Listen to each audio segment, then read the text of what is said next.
Novo dia, nova leitura comentada aqui no nosso canal do Mabookers. Se você ainda não curte o nosso Instagram, tá na hora. Aí, se não curte o nosso YouTube, já passou da hora. Faz aí pra gente essa curtida, esse comentário, né? Essa seguida aí, porque faz diferença pra gente, faz muita diferença aqui no nosso trabalho e eu agradeço muito a vocês. Continuando a leitura da Arte do Impossível, do Steven Kotler, a gente entrou finalmente no penúltimo capítulo e vamos entrar aqui na criatividade. Depois de vermos motivação e depois de vermos aprendizado, né, a gente vai entrar aqui num dos temas centrais, eu acho, desse livro, que tudo que a gente está fazendo, a trajetória até agora é para chegar no flow, que é o próximo capítulo, né? E agora a gente entra na criatividade. Então a gente falou sobre propulsores de motivação, como você deve aprender, né? Aprender a aprender. Agora criatividade e depois o flow. Vamos lá na leitura. Criatividade, parte 3. Eu não uso drogas, eu sou a droga. Salvador Dalí. A vantagem criativa. Se você se interessa por realizações significativas, criatividade é importante. É por aí que deve começar. Em 2002, a Partnership for 21st Century Learning, uma coalizão de educação sem fins lucrativos que incluía todos, de executivos da Apple, Cisco, Microsoft, a especialistas do National Education Association e do Departamento de Educação dos Estados Unidos, foi encarregada de definir de quais habilidades nossas crianças precisam para prosperar no século 2021. A resposta antiga, é claro, eram dos 3 R's, da leitura, da escrita e da aritmética. Em inglês seria Reading, Writing and Arithmetics, que não seria R nenhum, não vi nem R em português, nem R em inglês. E a nova resposta, os 4 Cs, a criatividade, a capacidade crítica, a colaboração e a cooperação. Os 4 Cs. Vemos resultados semelhantes nas empresas. Em 2010, pesquisadores da IBM decidiram que queriam compreender melhor as habilidades exigidas para gerir uma companhia. Para obter a resposta, eles perguntaram a cerca de 1.500 líderes corporativos de 60 países e 33 setores diferentes qual era a qualidade mais importante de um CEO. Mais uma vez, a criatividade veio em primeiro lugar. Talvez os melhores dados venham da State of Create, da Adobe, em 2016, uma pesquisa abrangente com mais de 5.000 adultos nos Estados Unidos, no Reino Unido, no Japão, na Alemanha e na França. Em vez de focar em um único setor, a Adobe fez uma pergunta geral. Até que ponto a criatividade é crucial para a sociedade? Crucial foi o que eles descobriram. Vamos ver. No mundo inteiro, a Adobe descobriu que pessoas criativas são significativamente mais plenas, movidas e bem-sucedidas do que as não criativas. Em média, elas ganham cerca de 13% a mais do que as pessoas não criativas. Empresas que investem em criatividade, por sua vez, ultrapassam as concorrentes em aumento de receita, participação de mercado, liderança competitiva e satisfação dos clientes, ou seja, quase todas as categorias cruciais. E, quando se trata de qualidade de vida, pessoas criativas relatam que 34% mais felizes do que as não criativas. Entre muitas outras coisas, isso deveria nos fazer repensar de forma definitiva como lidamos com a depressão. Por fim, quando se trata de perseguir o impossível, a criatividade tem um papel ainda mais importante. Na busca dos sonhos grandes, raramente há uma linha reta entre entre onde estamos agora e onde queremos estar. O fato é que quanto maior o sonho, menos visível é o caminho. Ou seja, no jogo infinito do desempenho máximo, a motivação o coloca dentro dele. O aprendizado lhe permite continuar jogando, mas a criatividade é o seu guia. Isso nos leva à próxima pergunta. E que diabos é a criatividade? A criatividade decodificada, parte 1. Então agora ele vai começar a definir. Assim como ele começou a definir o livro como o que é o impossível, né? E a gente colocou aqui a nossa definição, inovação extrema da matéria e da mente, além das nossas habilidades e imaginação. Foi assim que ele definiu o impossível aqui da capa. Agora ele vai definir a criatividade. Cientistas vêm tentando responder a essa pergunta há um bom tempo, principalmente porque levou um bom tempo para eles perceberem que isso era de fato uma pergunta. Muitas culturas antigas, inclusive os gregos, indianos, chineses, não tinham uma palavra para essa habilidade particular. Eles pensavam na criatividade como uma descoberta, algo porque as ideias provinham dos deuses e eram meramente descobertas pelos mortais. Isso mudou durante a Renascença, quando os insights concedidos por divindades se tornaram ideias que fervilhavam na mente de pessoas importantes. Durante o século XVIII, demos um nome a esse fervilhar de ideias, desenvolvendo o conceito de imaginação, ou o processo de trazer coisas à mente, coisas sem nenhuma contribuição de nossos sentidos. Depois, uma virada no século XX, o polímata francês Henri Poincaré expandiu o conceito para um processo. Fascinado pela maneira como a mente desenvolvia problemas difíceis de matemática, Poincaré percebeu que os insights não vinham do nada. Pelo contrário, eles seguiam um ciclo confiável de 5 fases. Alguns anos mais tarde, Graham Wallace, professor do London School of Economics, deu uma boa analisada no ciclo de Poincaré. Ele determinou que 2 das fases podiam ser condensadas em uma só e publicou a obra clássica chamada The Art of Thought, a arte do pensamento. O ciclo, de acordo com Wallace e Poincaré, eu tô achando que eu tô lendo errado esse Poincaré, mas vamos falar assim. Começa de um período de preparação. Nele, um problema é identificado e a mente começa a explorar suas dimensões. Isso leva à segunda fase, a incubação, em que o problema passa da mente consciente para a mente inconsciente e o sistema de reconhecimento de padrões começa a ruminá-lo. O terceiro passo é a iluminação, em que a ideia ressurge na consciência, muitas vezes por meio das experiências que chamamos de insights. O ciclo se fecha com um período de verificação em que a ideia nova é consistentemente revisada, testada, aplicada a problemas reais. Então ele falou aqui: preparação, incubação, iluminação e verificação. Em 1927, o filósofo Alfred North Whitehead deu um nome a esse ciclo: criatividade, que se tornou uma palavra familiar em 1948, quando o executivo publicitário Alex Orson publicou seu best-seller nos Estados Unidos, Our Creative Power, Nosso Poder Criativo.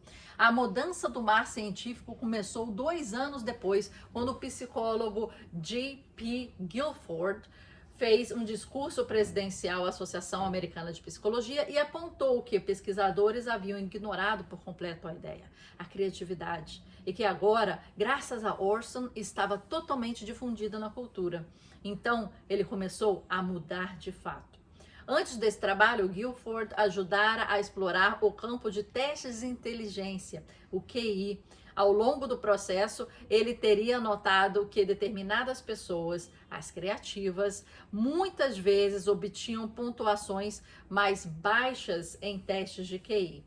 Não porque não conseguiam resolver os problemas dos testes, mas sim porque a maneira como os abordavam geravam múltiplas soluções.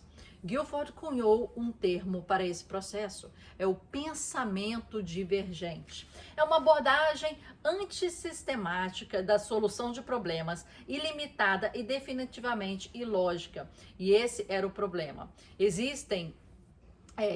Testes de QI haviam sido elaborados para verificar o oposto disso, o pensamento convergente, em que convergirmos para uma ideia, quer dizer, convergir é assim, ó, saiu uma ideia. Divergir é de um ponto abrir vários, né? Então, pensamento divergente, você vai de um ponto e abre o leque, né? O convergente, você faz diferente. Você faz um brainstorm, muitas ideias, e você converge para uma ideia central.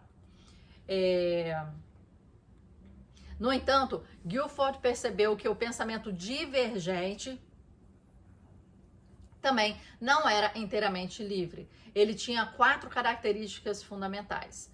Fluência, a capacidade de produzir uma quantidade grande de ideias em um futuro curto. Flexibilidade, a capacidade de abordar um problema de muitos ângulos. Originalidade, a capacidade de produzir ideias inovadoras. Elaboração, a capacidade de organizar essas ideias e executá-las. Fluência, flexibilidade, originalidade e elaboração.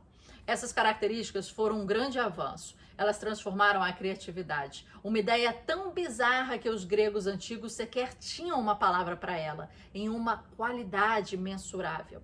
Era possível colocar pessoas em um laboratório e lhes dar problemas para resolver. Depois contar quantas ideias elas produziram. Era possível comparar e contrastar suas respostas, observando quais eram comuns e quais eram incrivelmente originais. Esse trabalho nos forneceu tanto uma ferramenta de mensuração como os rudimentos de que, desde então, tornou-se a definição aceita da criatividade. Processo de desenvolvimento de ideias originais com valor. Isso é como ele está definindo criatividade. Processo de desenvolvimento de ideias originais e com valor. Originalidade e valor. Nos anos de 1960, surgiram novos avanços nesse processo.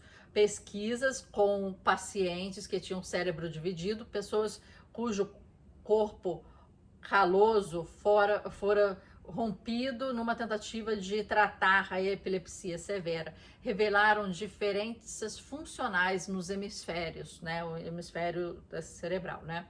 Aparentemente, a linguagem e a lógica estavam do lado esquerdo e o direito era simbólico e espacial. Era a peça que faltava no quebra-cabeça. Tínhamos a resposta. A criatividade é um processo. O ciclo de 4 fases de Poincaré, respaldado com as 4 características do pensamento divergente de Guilford, formavam as capacidades situadas do lado direito do cérebro.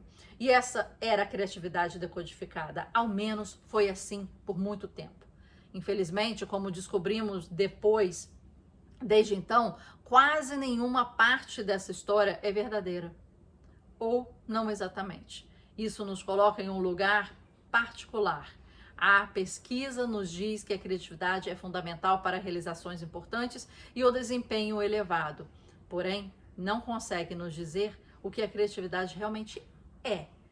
E por isso que já era tempo dos neurocientistas darem as caras. Então ele fez todo um esquema, depois ele cagou em cima do esquema pra gente, depois ele falou, não é nada disso, minha gente, continue lendo. Foi isso que aconteceu? Nessa parte 1? Ok, vamos lá. Vamos ver aqui até onde que a gente vai, minha gente, nesse vídeo, só pra gente se organizar. Vamos ver. para o vídeo não ficar longo, né? Criatividade decodificada, parte 2. O que os neurocientistas aprenderam desde então? A criatividade não é uma coisa só. Esse é o motivo porque aqueles mitos antigos não são mais válidos. Por exemplo, o ciclo de criatividade do Poincaré muitas vezes é como as coisas funcionam, mas nem sempre. Às vezes pulamos passos com frequência, compromissos, prazos. Enquanto isso, as 4 características do pensamento divergente de Guilford resistiram, mas foram infinitamente subdivididas, reformuladas, reorganizadas. E a ideia de que o cérebro direito é criativo e o esquerdo é lógico não chega nem perto da verdade. É necessário o cérebro inteiro para ser criativo. E há 0 dados mostrando que não se pode ser criativamente lógico ou logicamente criativo. No entanto, isso não significa que estamos em um mato sem cachorro. Na verdade, graças aos avanços contínuos da tecnologia da imagem cerebral, chegamos mais longe do que nunca. Mas antes de revelarmos o que aprendemos, vamos começar por uma pequena pergunta básica. O que o cérebro faz? Poxa, aí foi bem lá para, né? O cérebro transforma informação em ação. Ele reúne informações tanto por meio dos sentidos quanto de nossos processos internos, pensamentos e sensações. E então transforma-nas em ação por meio de músculos, de preferência o mais energeticamente eficientes possíveis. Isso também explica um pouco sobre a estrutura cerebral básica. As informações provenientes de nossos sentidos e das fontes internas representam o fluxo de entrada do cérebro, enquanto as ações motoras representam o fluxo de saída. A maioria dos animais tem opções limitadas de ação porque o cérebro é pequeno. Isso é um problema imobiliário. Não há imóveis neurológicos suficientes para entradas sensoriais e saídas motoras, portanto o circuito é extremamente estreito. É por isso que usamos termos como instinto ou comportamento reflexo. É por isso que as zebras da África atual se comportam de maneira bastante semelhante ao modo como as zebras sempre se comportaram nesse continente. Mas, entre os humanos, isso é completamente diferente. Por quê? Porque o cérebro humano é diferente. Nosso córtex cerebral cresceu muito mais do que a maioria dos animais. Isso nos dá uma vantagem dupla. Primeiro, esse imóvel extra coloca uma distância entre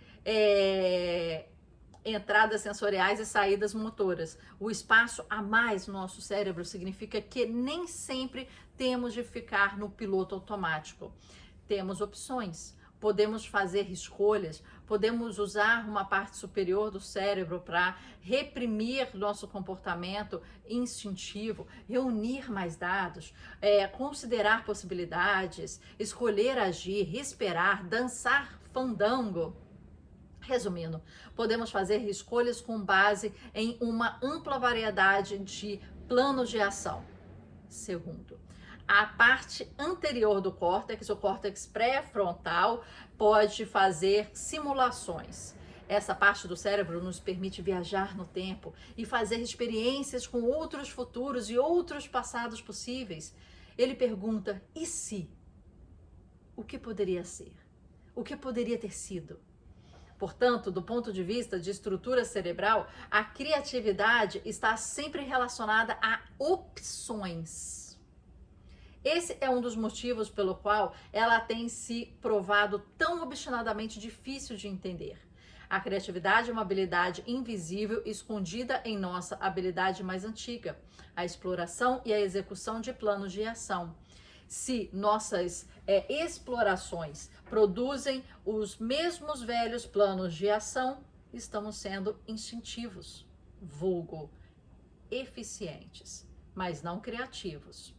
Se estamos produzindo planos de ação completamente novos, nossos criativos, mas talvez não eficientes, porém se estamos produzindo novos planos de ação que também são eficientes, vulgos, úteis e preciosos, chegamos à definição psicológica atualmente padronizada da criatividade.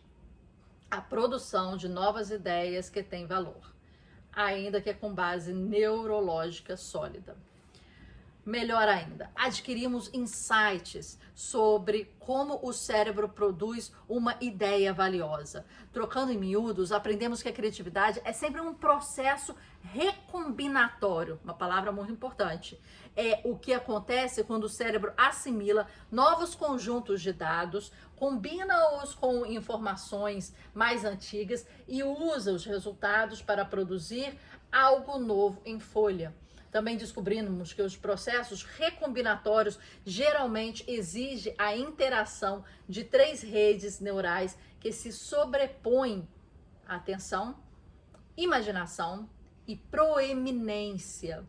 Se podemos compreender como essas 3 redes funcionam, podemos começar a pensar em aumentar seus efeitos. Isso é, podemos começar a praticar a criatividade, que é a questão, afinal de contas. Vamos parar aqui, já tem 21 minutos. A gente continua na página 153 no próximo vídeo, mas aqui a gente teve conceitos muito importantes nessas páginas que a gente leu.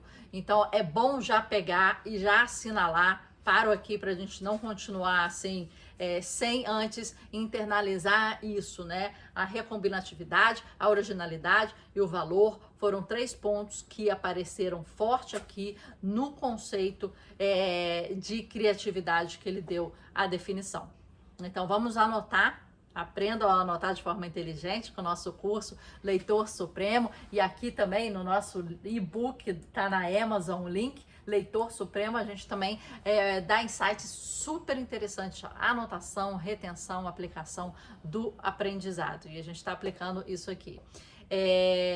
Muito interessante sobre como a palavra criatividade começou, né?